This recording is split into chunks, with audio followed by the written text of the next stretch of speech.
kteří neznají limity.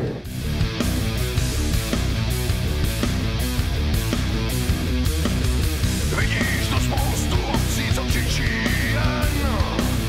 Vidíš tu spoustu kostí lidí. Magie je cizí a chce z těla ven. Obejmi kmen a strach zmizí.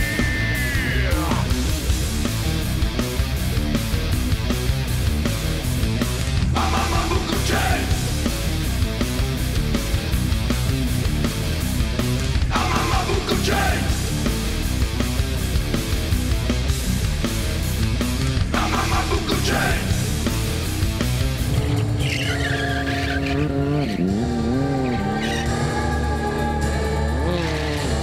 Přestávám kápat tenhle sen. Přestávám lítat, to je změn. Nevidíš, neslyšíš, nekřičíš, nemluvíš, nežiješ, nemyslíš. Spin of the life.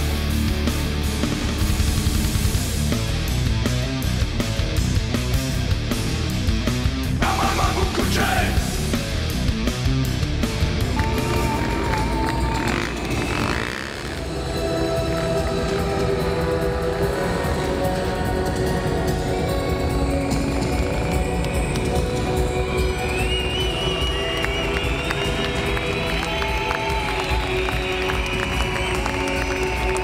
Jak to tak pozoruju tam se shora, tak kluci odvádějí výkon teda geniální. To je vidět i na divácích. Je to stejná řeč, bojovníci kmenu. Je to stejná krev.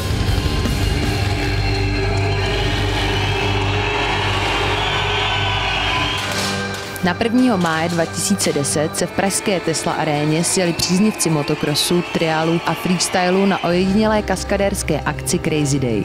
Show vrcholící v Globusu smrti má na svědomí filmový kaskadér Honza Holub. Pro účinkování získal mistry republiky v trialu, účastníky světových šampionátů a řadu zahraničních hvězd. Crazy Day je příběhem 4 generací jedné rodiny v průběhu 20. století. Příběhem nabitým kaskadérskými kousky, pyrotechnickými efekty a hlavně atmosférou, souzněním a odvahou. Jan Holub přivezl a do úspěšného konce dotáhl show na světové úrovni. Honzo, gratulujeme.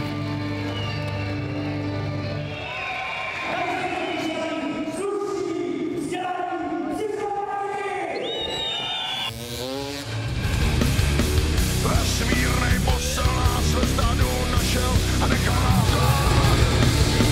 Sebral nám naše pohodlí, začal nás dát.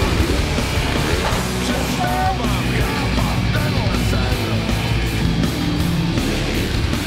Nestávám lítat, to je změn.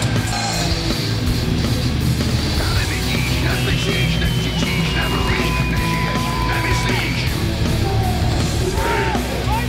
Když tím přišli kluci, tak já jsem z toho byl nadšený a říkal jsem, to je šílenost tohle dát dohromady.